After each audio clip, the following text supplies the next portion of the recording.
അർജന്റീനയുടെ തലസ്ഥാനമായിട്ടുള്ള ബ്യൂണസ് എയേഴ്സിൽ നിന്ന് ഏകദേശം 90 കിലോമീറ്റർ വടക്ക് പടിഞ്ഞാറായി സ്ഥിതി ചെയ്യുന്ന ഒരു കൗണ്ടിയുണ്ട്, സാരാത്തെ എന്ന് പറയും. ഈ സാരാത്തയിൽ വളരെ പ്രധാനമായിട്ടുള്ള ഒരു സ്ട്രക്ചർ, ഒരു മൊണമെൻ്റൽ സ്ട്രക്ചർ എന്ന് തന്നെ പറയാവുന്ന ഒരു ബ്രിഡ്ജാണ് ബ്രാസോ ലാർഗോ. നമ്മളിപ്പോൾ കുറച്ച് പടങ്ങൾ കണ്ടു.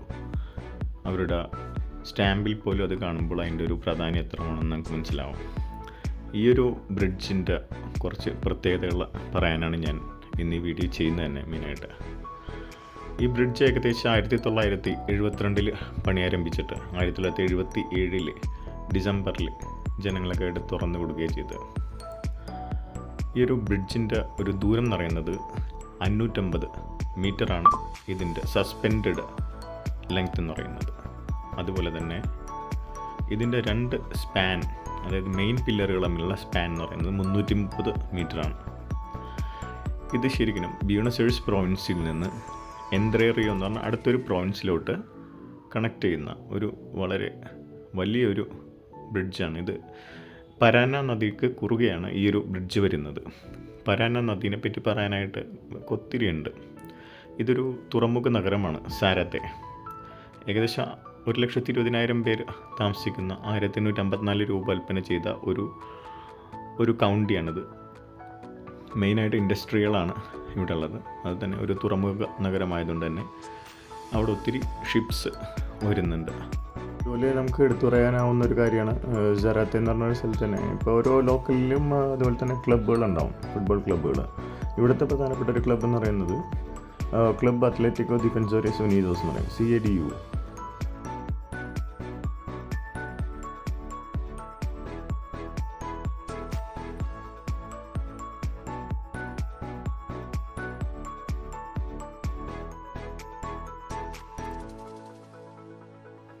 ഏകദേശം 1945 ജൂലൈ മാസത്തിലാണ് ഈ ഒരു ക്ലബ്ബ് രൂപം കൊണ്ടത്. അതുപോലെ തന്നെ അവർക്കൊരു സ്റ്റേഡിയം ഉണ്ട് അവിടെ, മാരിയോ ലൊസീനോ എന്ന് പറയും. ഏകദേശം 6,000 പേർക്കോളം ഇരിക്കാൻ കപ്പാസിറ്റിയുള്ള ഒരു സ്റ്റേഡിയമാണത്. അതുപോലെ തന്നെയുള്ളൊരു മറ്റൊരു ക്ലബ്ബാണ് ബെൽഗ്രാനോ ദി സറാത്തെ. കുറച്ച് ഹിസ്റ്ററിക്കായിട്ടുള്ള പ്രാധാന്യമുള്ള ഒരു ക്ലബ്ബ് തന്നെയാണ് അതും, സാരാറ്റിലല്ല. വീണ്ടും നമുക്ക് ആ ബ്രിഡ്ജിലോട്ട് പോവാം.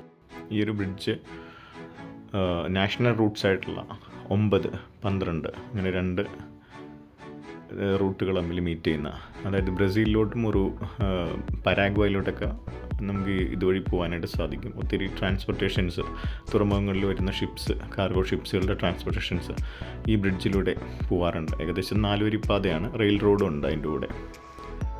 ഇത് എൻട്രെ റിയോ എന്ന് പറഞ്ഞൊരു പ്രോവിൻസ്. എൻട്രെ റിയോ എന്ന് പറയുന്നത് നദികൾക്കിടയിൽ, മെസ്സപ്പൊട്ടോമിയ എന്നും കൂടി ആ ഒരു പ്രോവിൻസിനെ പ്രത്യേകം പറയാറുണ്ട്. ഈ കോസ്റ്റൽ ഫ്രണ്ടിനെ പറ്റി പറയാനാണെങ്കിൽ ഇത് വളരെ ഒരു മനോഹരമായിട്ടുള്ള, ഒത്തിരി പേവ്മെൻറ്റ്സ് ഒക്കെ ആയിട്ടുള്ള ഒരു വാക്ക് വേ, ഏകദേശം ഒരു 3-3.5 കിലോമീറ്റർ, 4 കിലോമീറ്റർ വാക്ക് വേ ഉള്ള, വീക്കെൻഡിലൊക്കെ നമുക്ക് വളരെ എൻജോയബിൾ ആയിട്ടുള്ള, ഒത്തിരി റിവർ സൈഡായിട്ടുള്ള ഒത്തിരി റെസ്റ്റോ ബാറുകളും അതുപോലെ തന്നെ ഒത്തിരി നോട്ടിക്കായിട്ടുള്ള ആക്ടിവിറ്റീസൊക്കെ ഉള്ള ക്ലബ്ബുകളൊക്കെ ഉള്ള ഒരു വളരെ ബ്യൂട്ടിഫുൾ ആയിട്ടുള്ള ഒരു സ്ഥലമാണിത്. ഞാനിത് എടുക്കുന്നത് പാൻഡമിക്കിൻ്റെ ടൈം ആയതുകൊണ്ടാണ് ഇവിടേക്കൊന്നും അധികം ആളുകളില്ലാത്തത്. ആ കാലഘട്ടത്തിൽ ആരെയും തന്നെ അങ്ങോട്ട് കടത്തിവിടില്ല. വളരെ റിസ്ക്കി ആയിട്ട് തന്നെയാണ് ഇതൊക്കെ എടുക്കുന്നത്. നമുക്ക് കാണാം അവിടെ വളരെ കുറച്ച് ആളുകളേ ഉള്ളൂ. ഒരു വളരെ എന്താ പറയുക, ബ്യൂട്ടിഫുൾ ആയിട്ടുള്ള ഒരു പഴയ രീതിയിലുള്ള ബിൽഡിങ്ങുകൾ, കൊളോണിയൽ കൺസ്ട്രക്ഷൻസൊക്കെ നമുക്കിവിടെ കാണാൻ സാധിക്കും. അതിൻ്റെ മെയിനായിട്ട് അവിടുത്തെ ഒരു വൈവിധ്യമാക്കുന്ന അവിടെ മരങ്ങളും അതുപോലെ തന്നെ ടൗൺ പ്ലാനിങ്ങുമാണ്. ഈ ഒരു പ്രൊവിൻസ് അല്ലെങ്കിൽ ഈ ഒരു കൗണ്ടിയിൽ തന്നെ എത്ര വളരെ ഭംഗിയായിട്ടാണ് റോഡുകൾ അതുപോലെ തന്നെ എല്ലാം ക്രമീകരിച്ചിരിക്കുന്നത്, അല്ലെങ്കിൽ വളരെ കൃത്യമായിട്ടുള്ള പ്ലാനിലൂടെ സൃഷ്ടിച്ച് വെച്ചേക്കണ ഒരു കൗണ്ടീസാണ് ഇവിടെ മെയിനായിട്ട്. ഞാൻ കമ്പാന എന്ന് പറഞ്ഞൊരു കൗണ്ടിയിലാണ് ശരിക്കും ഉള്ളത്. ഇവിടുന്ന് ഒരു ബ്യൂണസ് എയേഴ്സിൽ തന്നെ 80 കിലോമീറ്റർ മാറി. അതൊരു സെപ്പറേറ്റ് വീഡിയോ ചെയ്യുന്നുണ്ട്. ഈ ഒരു സാരാത്തെ എന്ന് പറയുന്നത് വളരെ പ്രധാനപ്പെട്ട ഒരു ഇൻഡസ്ട്രിയൽ ഏരിയയാണ്. മെയിനായിട്ട് ടൊയോട്ട എന്ന് പറയുന്ന ബിഗ് ഓട്ടോമോട്ടീവ് കമ്പനി അർജൻറ്റീനയുടെ എക്കോണമി തന്നെ വളരെയധികം ഒരു ഇമ്പാക്റ്റ്ഫുൾ ആയിട്ടുള്ളൊരു കമ്പനിയാണ് അത്. ടൊയോട്ടയുടെ ഒരു വലിയ പ്ലാന്റ് ഇവിടെ നിന്നാണ്. അതിന് ഒത്തിരി കെമിക്കൽ ഫാക്ടറീസ് അതുപോലെ തന്നെ ഒത്തിരി ഇൻഡസ്ട്രീസ് എല്ലാം ഉള്ളൊരു ഏരിയയാണ് ഈ സാരാത്തെ. ഫുട്ബോൾ ക്ലബ്ബുകളും ഇവിടെ ഉണ്ട്. അതുപോലെ തന്നെ ഈ ഒരു സ്ഥലത്ത് കൂടുതലായിട്ട് നമുക്ക് കാണാനായിട്ട് സാധിക്കുന്ന ഈ ഒരു വാട്ടർ ഫ്രണ്ട് ഏരിയയും അതുപോലെ തന്നെ അതിൻ്റെ ചുറ്റുവട്ടുള്ള റെസ്റ്റോ ബാറുകൾ, വാർ പ്ലേസ്.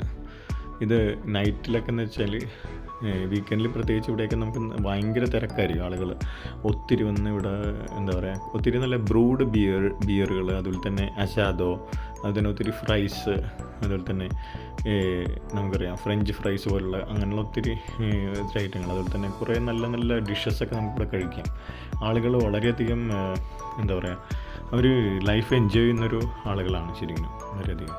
അതുപോലെ തന്നെ ഹെൽത്തിനും വളരെ ഇമ്പോർട്ടൻസ് കൊടുക്കുന്ന ആളുകളാണ് നമുക്ക് കാണാൻ കഴിയും. ഒത്തിരി ആളുകൾ സൈക്കിളിനും അല്ലെങ്കിൽ ഓടലൊക്കെ അവിടെ അത് ഡെയിലി നമുക്ക് കാണാം. പ്രത്യേകിച്ച് ഈ ഒരു കോസ്റ്റൽ ഏരിയ, ഒരു 4 കിലോമീറ്റർ ഏരിയയിൽ കിടക്കുന്ന ഈ ഒരു ഭാഗത്തൊക്കെ എപ്പോഴും ആളുകളുടെ ഒരു വായുസഞ്ചാരമുള്ളൊരു നല്ലൊരു ഏരിയ. ഒത്തിരി വലിയ വലിയ റെസ്റ്റോറൻറ്റുകളും ഈ ഒരു ഭാഗത്തുണ്ട് കേട്ടോ. നമുക്ക് ഇവിടെ വരുന്ന മെയിനായിട്ട് ഒത്തിരി ആളുകൾ വന്ന് ഇവിടെ വീക്കെൻഡുകൾ സ്പെൻഡ് ചെയ്യുന്നൊരു ഏരിയ കൂടിയാണിത്. ഇതൊരു അവിടുത്തെ ഒരു പ്രധാനപ്പെട്ട ഒരു റെസ്റ്റോ ബാറിലോട്ടുള്ള ഒരു എൻട്രി ആയിരുന്നു കാണുന്നത്. ഇതിൻ്റെ ഏറ്റവും പ്രധാനപ്പെട്ട ഭംഗി എന്ന് പറയുന്നത്, ഏറ്റവും വലിയ അട്രാക്ഷൻ തന്നെ ഈ ഒരു ബ്രാസോ ലാർഗോ എന്ന് പറയുന്ന ഈ ഒരു ബ്രിഡ്ജ് തന്നെയാണ്. ഇതിൻ്റെ ഒരു കുറച്ചുകൂടി ഡീറ്റെയിൽസ് പറയാനാണെങ്കിൽ, ഈ പരാന റിവറിൻ്റെ കീഴിൽ നിന്ന് ഈ ബ്രിഡ്ജിലോട്ടുള്ള ദൂരം ഏകദേശം 50 മീറ്ററാണ്. അതുകൊണ്ട് തന്നെ വലിയ വലിയ ഷിപ്സിനൊക്കെ ഇതിലൂടെ പാസ് ചെയ്ത് പോകാനായിട്ട് വളരെ സിമ്പിളായിട്ട് സാധിക്കും. അതുപോലെ തന്നെ ഇതിൻ്റെ അതിൻ്റെ പില്ലറുകൾ, ഇത് ശരിക്കും ഒരു കേബിൾഡായിട്ടുള്ള ഒരു ബ്രിഡ്ജാണ്. പാരലായിട്ട് കേബിളുകൾ 2 പില്ലറുകളിലും ഉള്ള 4 പില്ലറുകൾ മെയിനായിട്ട്. ഈ പില്ലറിൻ്റെ പൊക്കം തന്നെ ഏകദേശം 122 മീറ്ററോളം വരും. ഈ ബ്രിഡ്ജിൻ്റെ എൻജിനീയർ എന്ന് പറയുന്നത് ഒരു ഇറ്റാലിയൻ എൻജിനീയറായിട്ടുള്ള ഫാബ്രിയേസ് ദി മിരാൻഡ എന്ന് പറയും. അദ്ദേഹമാണ് ഈ ഒരു ബ്രിഡ്ജ് ഡിസൈൻ ചെയ്തത് തന്നെ. അതിൻ്റെ ഒരു ആർക്കിടെക്ചറൽ ശൈലി എല്ലാം. ഈ പരാന റിവർ എന്ന് പറയുമ്പോൾ ഏകദേശം ബ്രസീലിൽ നിന്ന് സ്റ്റാർട്ട് ചെയ്യുന്ന ഒരു സൗത്ത് അമേരിക്കയിലെ ഏകദേശം 2nd ലാർജസ്റ്റ് നീളത്തിലുള്ള ഒരു നദിയാണ്. പരാന ഈബ എന്ന് പറഞ്ഞാൽ അവിടെ നിന്നാണ് ഇത് സ്റ്റാർട്ട് ചെയ്യുന്നത്. ഏകദേശം 4850 കിലോമീറ്ററോളം വളരെ ദൂരത്തിൽ, അതായത് ബ്രസീലിൽ നിന്ന് പരാഗ്വായിലോട്ട് കടന്ന് പരാഗ്വായിൽ നിന്ന് അർജൻറ്റീനയിലോട്ട് അതുപോലെ തന്നെ സൗത്ത് വെസ്റ്റ് പടിഞ്ഞാറായിട്ട് ഒഴുകുന്ന എന്നിട്ട് ഇത് എന്താ പറയുക, ഉറുഗ്വായിലായിട്ട് മുട്ടുന്നത് ഒരു റിവർ മൗത്ത് ഉണ്ട് ശരിക്കും, എസ്റ്റുവാരിയ എന്ന് പറയും. അവിടെ നിന്നത് അറ്റ്ലാന്റിക് സമുദ്രത്തിലേക്ക് വന്ന് ചേരും. അങ്ങനെയാണ് ഈ പരാന റിവറിൻ്റെ ഒരു റൂട്ട്. അർജൻറ്റീനയുടെ വളരെ നോട്ടബിളായിട്ടുള്ളൊരു കാര്യം ശ്രദ്ധിച്ചതെന്ന് പറയുന്നത്, ഓരോ ചെറിയ ചെറിയ സിറ്റിയിലാണെങ്കിലും കൗണ്ടിയിലാണെങ്കിലൊക്കെ ഒരു വൃത്തി വളരെ ഇമ്പോർട്ടൻ്റ് ആയിട്ട് വന്നു. ഒരു ചവറുകളോ അല്ലെങ്കിൽ ഒരു പ്ലാസ്റ്റിക് വേസ്റ്റുകളോ ഒന്നുമില്ല. അതുപോലെ തന്നെ വളരെ നീറ്റായിട്ട് അത് മാനേജ് ചെയ്യാനായിട്ട് അവർ ഇനീഷ്യേറ്റീവ് എടുക്കുന്നുണ്ട്.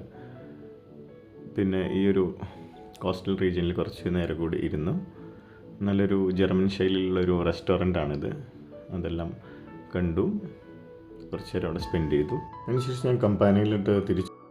അപ്പോൾ ഇന്ന് സാരറ്റെ കൗണ്ടിയും അതുപോലെ തന്നെ ബ്രാസോ ലാർഗോവും എല്ലാം കണ്ടു.